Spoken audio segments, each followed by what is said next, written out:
If you're a coach or course creator, I'm going to show you why your email list is your most underused asset and how it can bring you 30 to 50% more revenue immediately. Okay? If you're not collecting emails, you're missing out on a whole chunk of money, and you should start right now. I've generated over $75 million for my clients, and emails is like a huge part of every single client. Not one of my clients don't use emails. So every one of my clients use emails. Okay. So you you spend real money acquiring every person on your list, and most businesses do nothing with them, right? So a lot of people they collect buyers, right? The customers and their information, or maybe you even get leads, but you don't do anything with those people. You don't do anything with your leads. You don't do anything with your buyers. You just send them a confirmation email, and that's about it. That's a total, like, the stupidest thing ever. And even if you're just selling during Black Friday and stuff like that, that's not how you make a lot of money. So the email list is the only asset in your business you own outright. So no social media platform, YouTube, Instagram, Facebook, everything else they can just ban you. But emails, it's it's yours. You can take it any platform, and you can always send emails, right? No one can take that away from you. It's not rented from an algorithm, it's yours. Most people are leaving the majority of its value completely untouched. So this is what it looks like, right? Traffic, you have an opt-in page where you collect the emails. You maybe get a buyer, a low ticket buyer here. Maybe you have a sequence where I'm going to explain all of this in all the stages, so don't worry. And then you ascend them to a high ticket product. Now, stage one, not collecting emails at all. So every buyer who purchases and does not get added to an email list is gone forever. You cannot follow up with them. You have no next offer, no high ticket ascension. You paid your ad spend to get them in, then let them leave with no way to reach them again. The email list is the only asset in your business you actually own. Social media followers are rented, email is yours. Now, so traffic, let's say you send traffic, you get a buyer, a low ticket buyer, gone.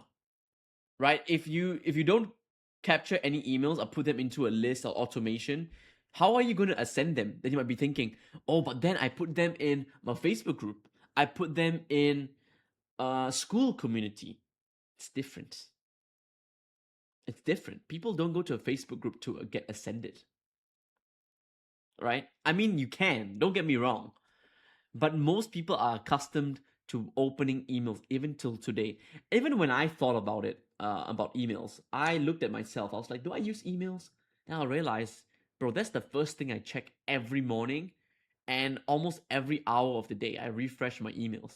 So, yeah. So capture email at the squeeze page before they see the offer. So before they see your low ticket offer, add an opt-in page at the front before they see it. So you can collect the leads, and you can always send them to the low ticket offer again, so that you don't need to spend like advertising money just to make them see it again. Add every buyer to your list and tag them on a purchase. So whoever buys a low ticket product from you, add them to a separate list and tag them. Make email capture non-negotiable at every funnel entry point. Okay, every is a bit much, but I put it there so that you always keep it top of mind. So before you send them to a low ticket funnel, have the opt-in page. Before you want to send them to a new freebie, have an opt-in page. All these things are worth a lot of money. Then you might be thinking, why? If I already have that guy on my list somehow, if I send them another a freebie, why do I need to collect the emails?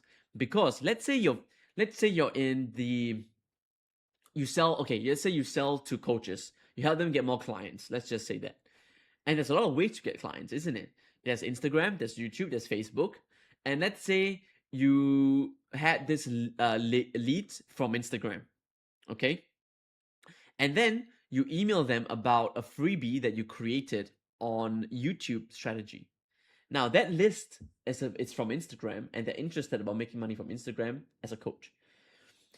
Now you send about YouTube, right? This is like a secondary thing that I'm doing with my YouTube channel. This is how much I made, blah, blah, blah. You send them a freebie, they opt in, they go to another list which says your freebie name or something like that.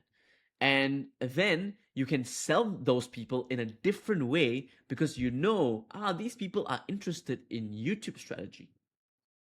That's another offer you can make to those people. So that's just an example.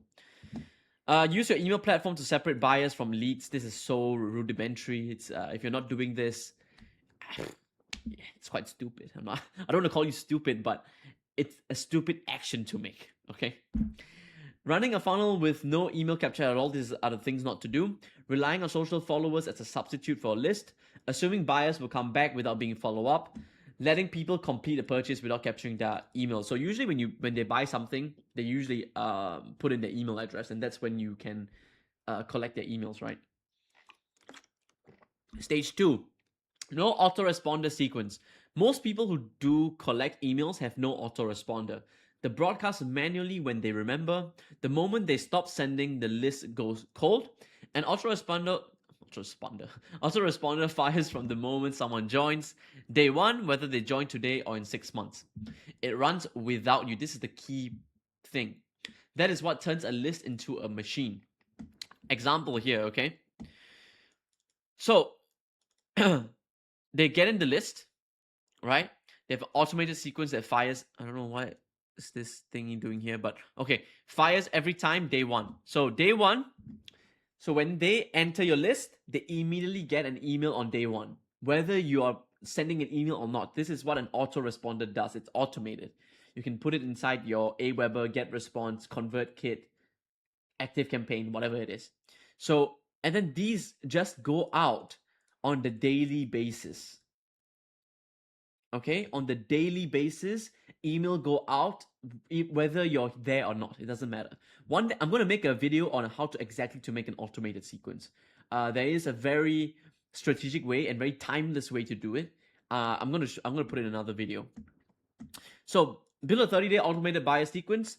Pitch your high ticket on days 1 and 2. So these 2 days, you want to pitch your high ticket immediately because this is when the lead remembers you. This is when the lead is hot. This is when the lead maybe purchased something from you. This is when the lead actually remembers who you are.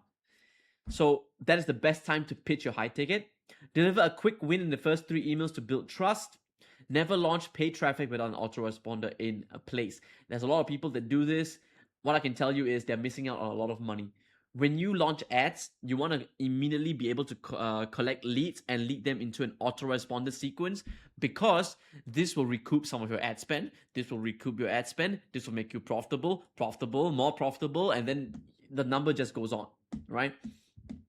Do not rely on manual broadcast as your only email strategy. So if you're only spending your time every day sitting down, okay, what am I going to write an email on today?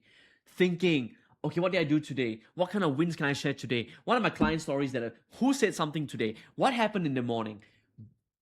Okay, don't get me wrong, broadcasting is good, but don't rely on it all the time because it's inconsistent. Maybe some days you don't send it. Maybe there's nothing to send. Oh, that's a lie. There's always something to send. But this works without you. That's the whole point. Okay. Going silent after the sale for days or weeks. So after they join your list or they did purchase, if you don't email them, stupid. Treating your email platform as a newsletter tool only. Like I said, it's the same thing as the number 1.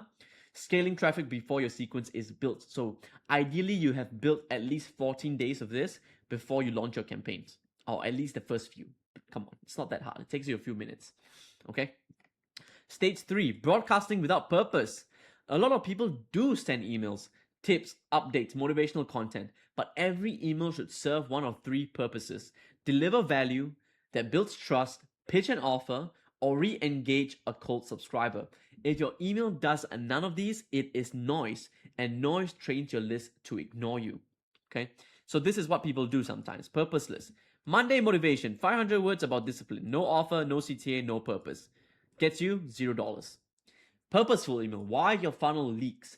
200 words, 1 insight, 1 CTA, want me to fix it, click here. Done. Very purposeful. Now, am I saying you need to be very salesy? No. Am I saying you always send sales emails? No. There's a time and place, but most of the time you need to send different types of emails that pitches your offer. And that looks like story-driven emails, value emails, sending them to a YouTube video, which then leads to your offer, re-engaging your list. It could be funny emails, or people love humor. I'm gonna do a whole video about humor and sending funny emails, funny ads. I'm telling you guys, the ROI on funny ads, it's like none other, because you can make people laugh. And the thing about making people laugh is they remember you and they want to work with you. But the thing is, sometimes online humor, it you have to be very tactful about the humor you use. Anyway, that's another video, but yeah. Okay, so every email has one job. Know what it is before you write it. Alternate value and pitch emails. Like I said, there's never one standard rule. Keep emails short with one clear call to action. Do not write emails like this. Like, nobody cares.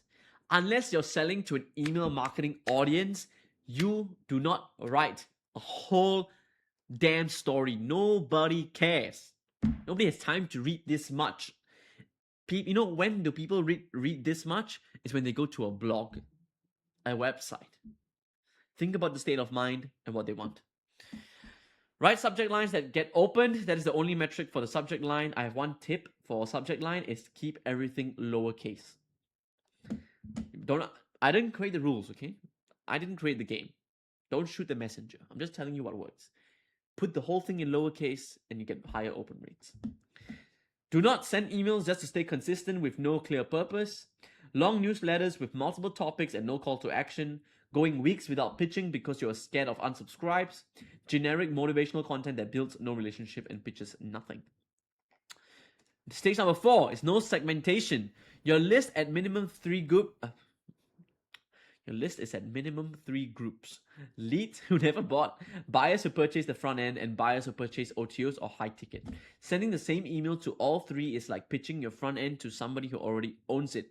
It destroys trust, increases unsubscribes, and kills revenue because different people need different messages.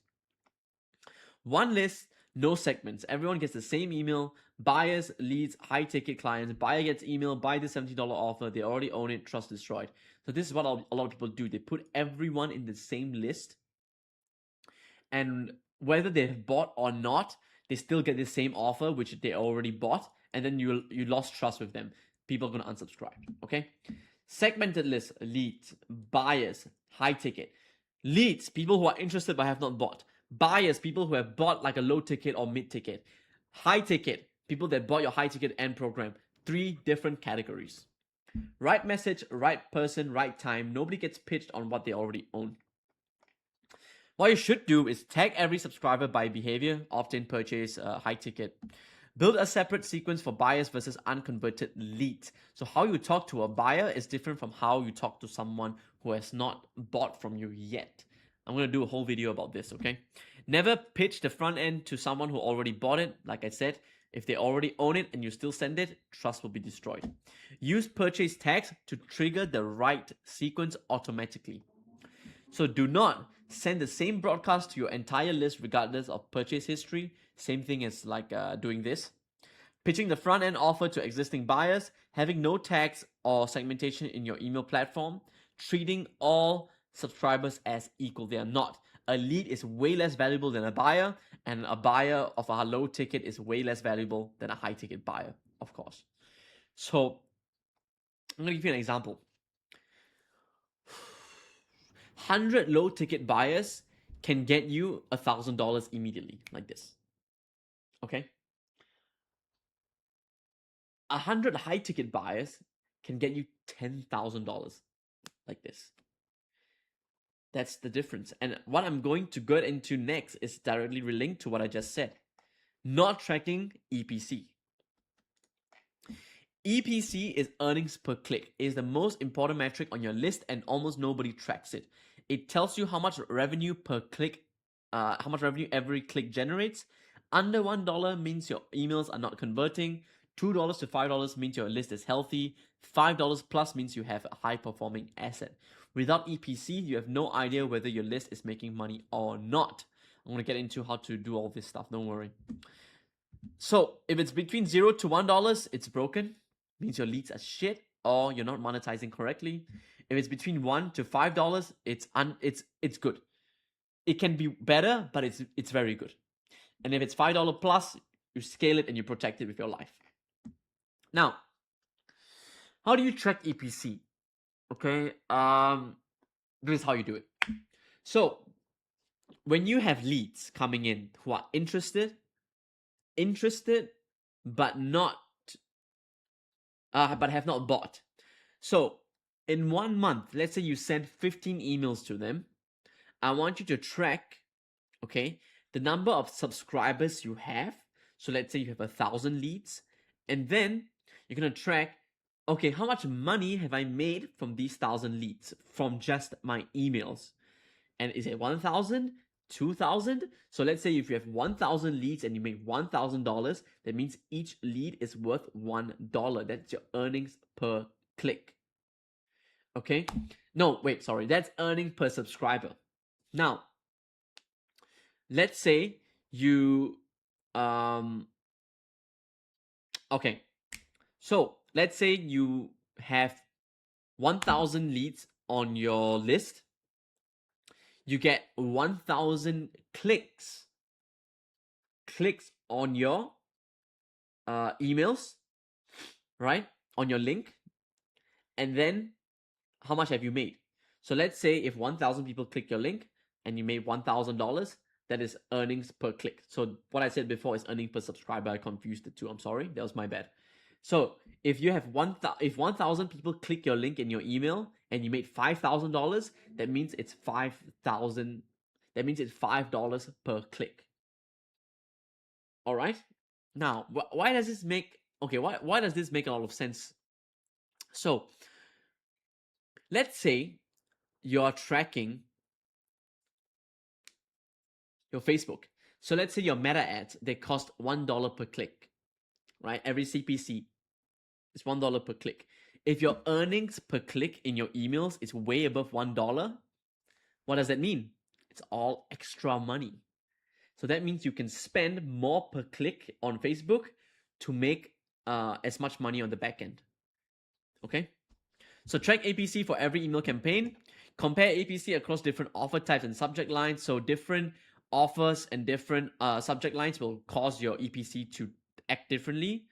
Use EPC to identify which segments are most valuable. It's obviously going to be your buyer list. Optimize your sequence until EPC consistently exceeds $2.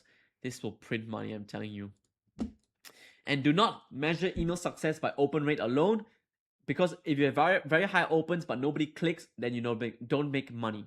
Having no revenue attribution on your email campaigns, that means you don't track how much money your emails are making.